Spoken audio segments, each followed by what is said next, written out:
Olá, turma. Eu quero, nesta introdução, conversar com você sobre uma pergunta muito importante que foi feita por Jesus aos seus discípulos. Jesus entra ali na região de Cesareia de Filipe, uma região muito importante ligada principalmente a vamos dizer assim, a um contexto relacionado ao Império, uma cidade importante para o Império Romano e uma cidade também de relevância dentro do contexto religioso. Então, uma cidade famosa por sua religiosidade e também uma cidade muito importante, ou uma região muito importante dentro do contexto do Império Romano.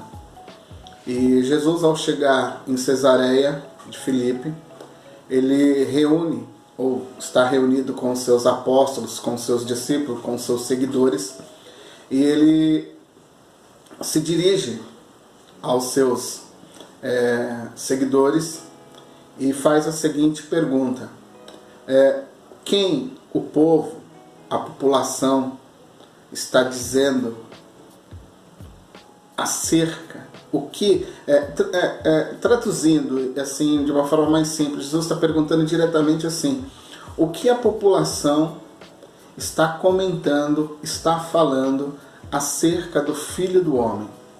Então essa é uma pergunta bem objetiva. Jesus quer saber dos seus seguidores o que é ou o que está naquela conversa do bar, naquela conversa da quitanda, naquela conversa informal no serviço.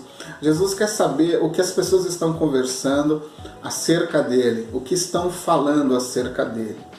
Então, Pedro terá ali uma revelação direta do Pai e vai proclamar algo diante de Jesus, que Jesus vai reconhecer que aquilo é um ato, uma ação que tem a sua origem em Deus, trazendo essa clareza para Pedro, mostrando que Jesus de fato ele é o Cristo, o Messias, né?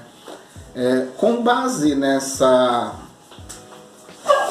pergunta que é feita por Jesus, né? Com base nessa pergunta que Jesus faz aos seus discípulos, né? Essa pergunta direta, objetiva, eu queria trabalhar esse contexto, eu queria trabalhar esse primeiro período aqui com você, porque essa é uma pergunta muito importante. Durante muitos anos a igreja, ela divulgou, ela trabalhou com essa ideia relacionada à pessoa do Senhor Jesus Cristo. Os dogmas nunca foram contestados, assim, eram menos contestados, para ser mais exato. Mas após a revolução industrial, a modernidade, a pós-modernidade, a busca, o racionalismo, o iluminismo, a busca pelo conhecimento, essas questões relacionadas a Jesus começaram a tomar outra forma. E muitos advogaram para si um entendimento próprio acerca do Senhor Jesus Cristo. Então, em uma sociedade moderna como a nossa, contemporânea como a nossa, você vai escutar algo, ou você vai escutar diversas vozes relacionadas ou tentando definir quem é o Senhor Jesus Cristo. Nesta nossa sociedade, por causa do relativismo, as pessoas vão fundamentar o seu próprio entendimento acerca de Jesus Cristo. Então, você não tem uma única voz definindo quem é o Senhor Jesus Cristo. Você tem, dentro desta nossa sociedade moderna, dentro desta nossa sociedade contemporânea, você tem diversas vozes fazendo afirmações contundentes, objetivas a respeito do Senhor Jesus Cristo.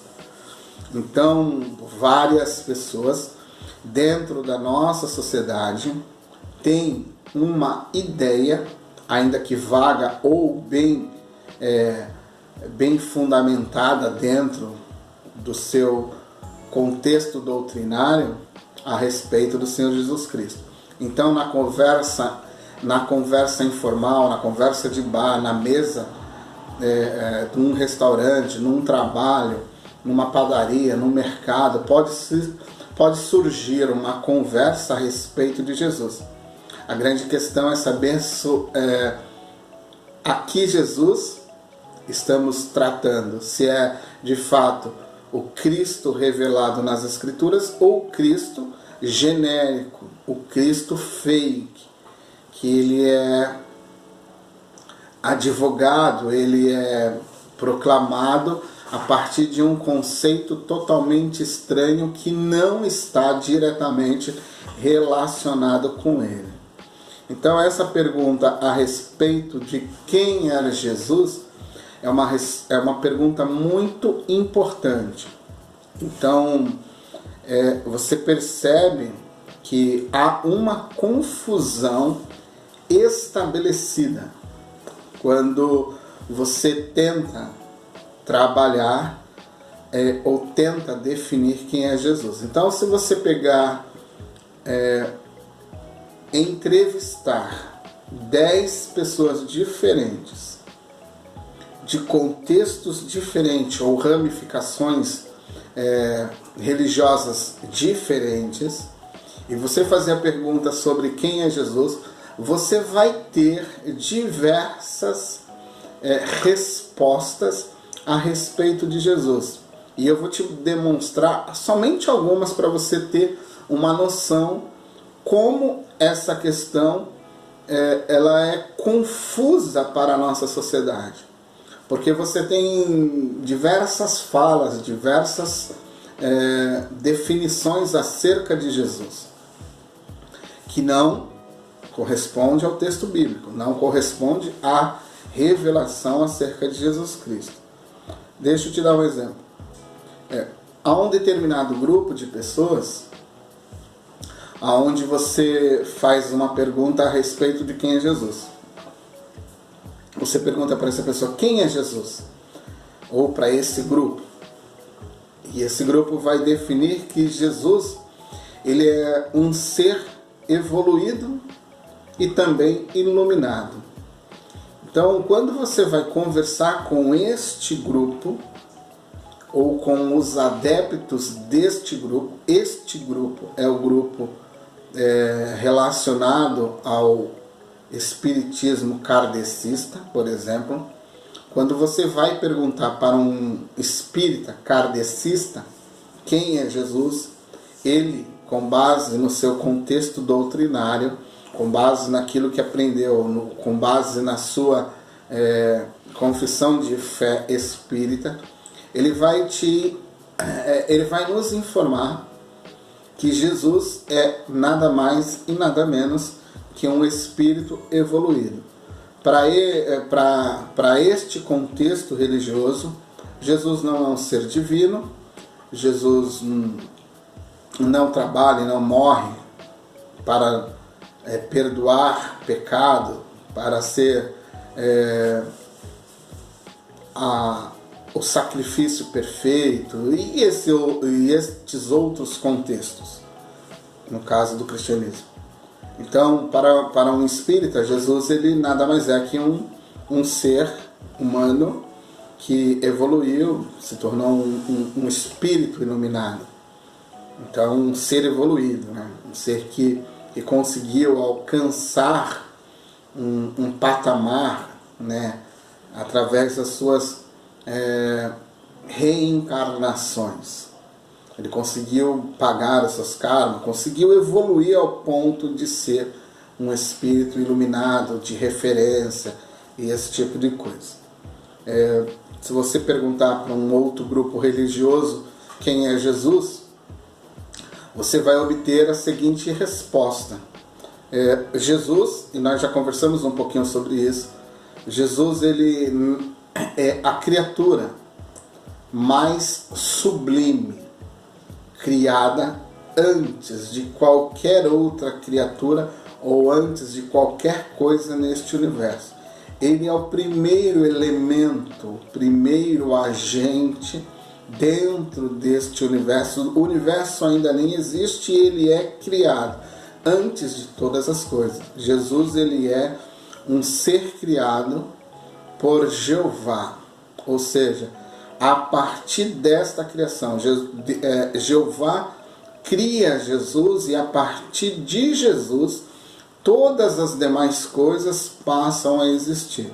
Então, para o grupo religioso, as testemunhas de Jeová, Jesus é a criatura mais sublime criada por Jeová. É a mais bela de todas as criaturas, e a partir desta criatura chamada Jesus, todo o universo é feito, todo o universo é construído a partir de Jesus. Então, por exemplo, você já tem duas definições totalmente diferentes. Em dois grupos religiosos, dentro do contexto brasileiro, você já tem duas ideias de Jesus totalmente diferentes. E nós só falamos de dois grupos até o momento. Mas, por exemplo, se você entrar dentro do contexto budista e você perguntar para um adepto do budismo a história de Jesus e quem é Jesus, possivelmente você vai escutar que Jesus foi um grande mestre budista, um grande mestre, uma grande referência moral, alguém que viveu longos anos da sua infância, adolescência e juventude ali na região da Índia, no Tibete, em mosteiros, aprendendo a ser uma pessoa melhor. Então, se você perguntar para um budista, possivelmente você vai receber esse tipo de informação. Eu tenho até um livro que fala sobre a infância perdida, a infância escondida, a infância oculta de Jesus, e onde o autor ele vai demonstrar como várias religiões, principalmente as religiões orientais ligadas ao budismo, elas vão mostrar, ou elas vão falar sobre um tipo de Jesus que vai para se trancar em mosteiros, vai ser adepto à meditação, e essas coisas vão ligadas a esse conceito zen, né? Hoje muito divulgado. E existem pessoas que falam que Jesus ele é um grande mestre. Então, por exemplo, aqui nós já temos três conceitos totalmente diferentes a respeito de Jesus. Mas não acaba por aí. Para um outro grupo de pessoas, um outro grupo religioso, Jesus ele é um espírito pré-existente. E não somente isso, ele existe no mundo dos espíritos, né? E ele é irmão de Lúcifer, tá? E não somente isso, na sua, vamos dizer assim, na sua encarnação, né? Este Jesus ele é casado, mas não é somente casado no sentido com uma única esposa. Ele é casado dentro de um conceito polígamo, ou seja, Jesus ele tem várias mulheres. Então, este é um conceito advogado, defendido pelo grupo chamado ou conhecido dentro do nosso contexto brasileiro como os Mormons. O mormonismo ele já divulgou essa ideia sobre Jesus, sobre um Jesus que pré-existiu, sobre um Jesus que é irmão de Lúcifer, sobre um Jesus que é casado com várias mulheres. Então esse vamos supor, já é o quarto grupo que nós estamos trabalhando aqui, que tem uma ideia de Jesus totalmente diferente dos demais. Então você percebe que cada grupo ele tenta se apropriar da personalidade, da pessoa ou da história de Jesus. Mas eles não tentam mostrar Jesus como de fato ele é. Eles tentam mostrar Jesus como eles desejam revelar Jesus. Então eles tiram de Jesus a sua divindade, muitos tiram de Jesus a sua humanidade, muitos tiram de Jesus, vamos dizer assim, a sua total soberania, a sua beleza, a sua majestade. Eles vão arrancando de Jesus tudo isso, vão deturpando a pessoa de Jesus Cristo. E vão desconfigurando, desfragmentando quem de fato é Jesus. Mas não para por aí. Eu tenho ainda um outro grupo que ele alega ou ele afirma que Jesus Cristo, ele nada mais é do que um grande mensageiro, uma espécie de um grande profeta, uma espécie de um grande exemplo de homem, cheio de moral. Ele é tão bom, ele é tão especial como foi Abraão, como foi Moisés. Ele não é nada mais do que alguém como Jeremias, como Daniel, alguém respeitado, sim, alguém que é colocado às vezes num patamar superior aos demais, mas não por ser alguém muito especial, por ser Deus, algo desse tipo, não. Ele é só colocado como alguém que, assim, foi melhor que os demais em algum ponto, mas ele não é especial ao ponto dos outros serem, vamos dizer assim, descartados. Ele está no mesmo nível, um pouquinho especial, porque sobressaiu em uma ou outra coisa diferente. Mas ele só não pode, neste caso aqui, ser filho de Deus.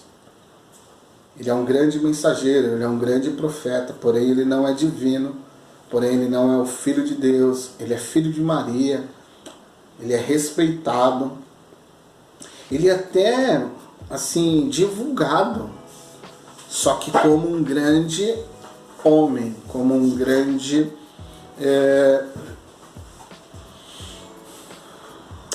estadista, um grande profeta, um grande ensinador moral, esse tipo de coisa. Ele só não pode ser Deus, ele só não pode ser filho de Deus. Essa é a afirmação feita pelo Islã. Essa é a afirmação feita pelos muçulmanos. Então você vê que já temos agora um novo grupo, já falando uma outra coisa a respeito de Jesus.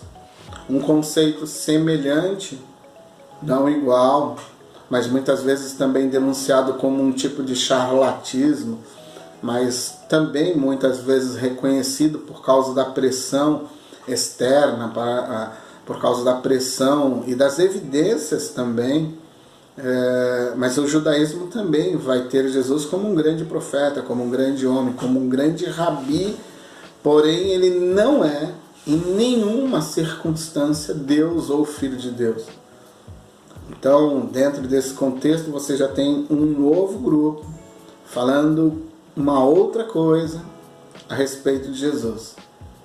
Então você percebe, como eu tenho destacado aqui, várias, vamos dizer assim, várias vozes falando acerca de Jesus, coisas totalmente diferentes acerca de Jesus. Mas não para por aí. Você tem ainda um grupo, vamos dizer assim, que ele não tem um lugar, ele não tem um templo, mas ele é um movimento chamado Movimento da Nova Era. esse movimento ligado à meditação transcendental, esse movimento ligado à yoga, esse movimento ligado às questões do paz e amor, ao respeito, esse movimento que é um movimento religioso chamado movimento Nova Era, a Era de Aquários, esse tipo de coisa. E dentro deste movimento, Jesus ele é um grande mestre iluminado, assim como foi Buda e assim como foi Krishna, por exemplo. Duas referências importantíssimas dentro do hinduísmo, dentro do budismo, dentro desse mundo da reencarnação, do nirvana. Então Jesus ele é visto dentro deste mundo, dentro desse grupo, dentro desta turma ligada ao movimento da nova era, ligada à era de Aquário, né? Esse movimento budista, esse movimento ligado ao Zen budismo, ligado à meditação transcendental e esse tipo de essas ideias todas. Você já tem um outro grupo. Então, por exemplo, nós temos 1, 2, 3, 4, 5, 6, 7, uma média aí de 8, 9 grupos falando a respeito de Jesus de forma totalmente diferente. Então é importante eu entender, e no próximo bloco eu vou te informar bem por onde a gente deve começar para que eu possa fazer uma boa afirmação sobre Jesus.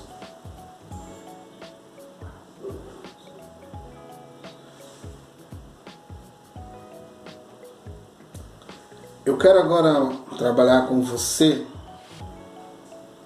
dentro dessa questão sobre um título muito importante relacionado à cristologia, relacionado ao próprio Jesus.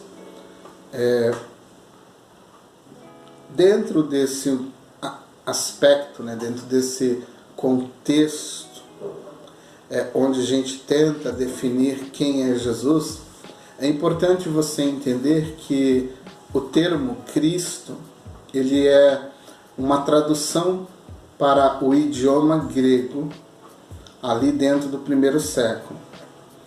Da onde ele é traduzido? Ele é traduzido de um termo hebraico, registrado nos textos do Antigo Testamento. Então a palavra Cristo, ela não é um sobrenome de Jesus. Jesus Cristo. Hoje nós tiramos o artigo que define, né? É Jesus o Cristo. A gente tirou isso de alguma forma, se tornou uma coisa só, Jesus Cristo. Mas o correto mesmo seria Jesus, vírgula, o Cristo. É mais ou menos a ideia que Pedro está trabalhando dentro do texto ali de Mateus 16, verso 13. Deixa eu abrir a minha Bíblia aqui para me confirmar isso. Mateus 16, verso 13. Deixa eu buscar aqui uma versão que eu gosto. Aqui, mais ali. Deixa eu apagar aqui. É isso aí. Que dizem tu és o Cristo. O verso 16 do texto de Mateus, capítulo 16, verso 16, você vai ter aí essa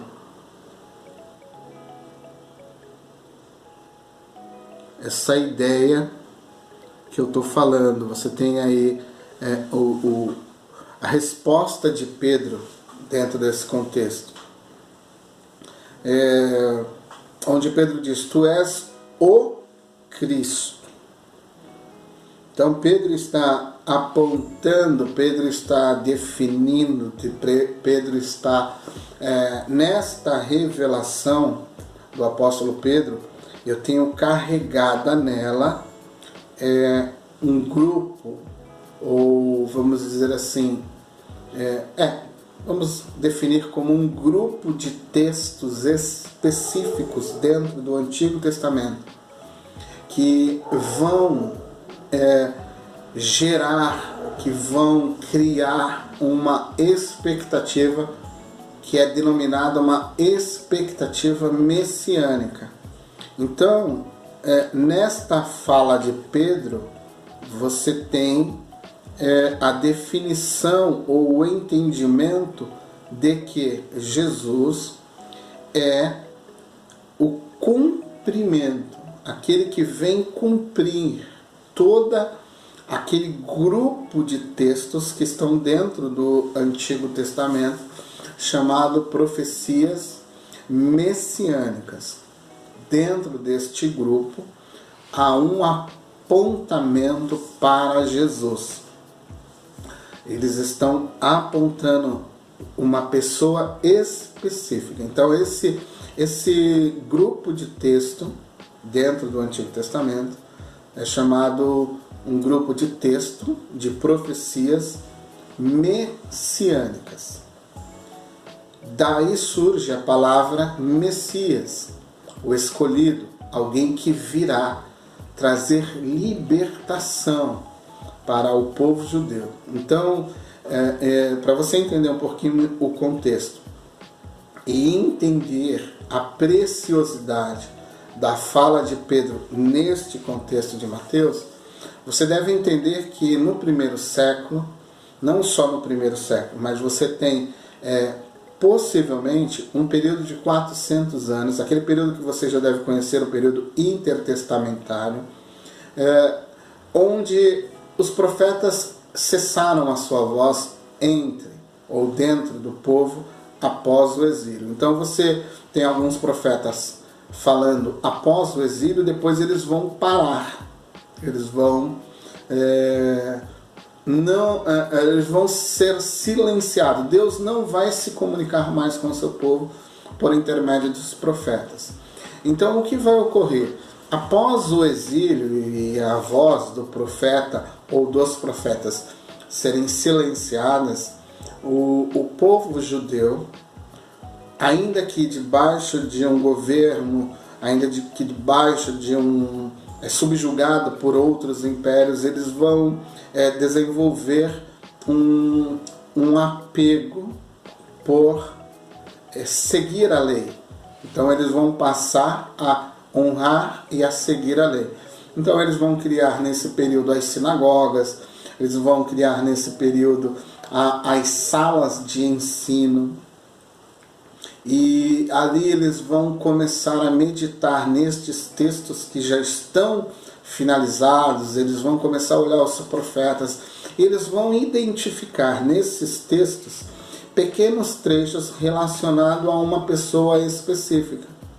Essa pessoa é denominada neste período como o Messias, aquele que vai vir e vai mudar a situação do povo judeu. Este líder que vem, ele expulsa do território ou das terras de Israel, ele reestabelece a fronteira do país, ele novamente vem para sentar no trono, governar essa nação em honra a Deus. Então, é nesse contexto, e estes corações estão cheios de esperança messiânica. Dentro destes corações há uma grande expectativa messiânica. Eles estão em todo o tempo pós-exílio aguardando a chegada do grande Messias revelado, proclamado pelos profetas. Então, Jesus aparece em cena em Cesareia. Jesus está numa cidade importante para o Império Romano. Jesus está numa cidade que é importante dentro do contexto religioso, uma cidade que tem fama pelo contexto religioso que existe ali e também pelo palácio e pela a sua conexão com o Império Romano. Então, neste centro, que é importante para o Império, que é importante para o contexto religioso, Pedro faz a proclamação de que Jesus é o Cristo, Jesus é o Messias. E é nesse contexto que você tem que entender que Jesus é o Messias, a esperança do povo judeu. Jesus é aquele que vem para governar, que vem para libertar, que vem para tirar com braço forte o seu povo da opressão imperial. Então, a palavra Cristo, Messias, significa aquele que é ungido por Deus, aquele que é separado por Deus para um determinado propósito. Então, a cristologia é o estudo sobre o Messias, é o estudo sobre Jesus, é o estudo sistemático que tem como objetivo final trabalhar o conceito da vida e da obra do Senhor Jesus Cristo. E a fonte primária para nós entendermos quem é Jesus é a Escritura Sagrada. É na Escritura Sagrada que eu sei quem é Jesus. Até o próximo vídeo.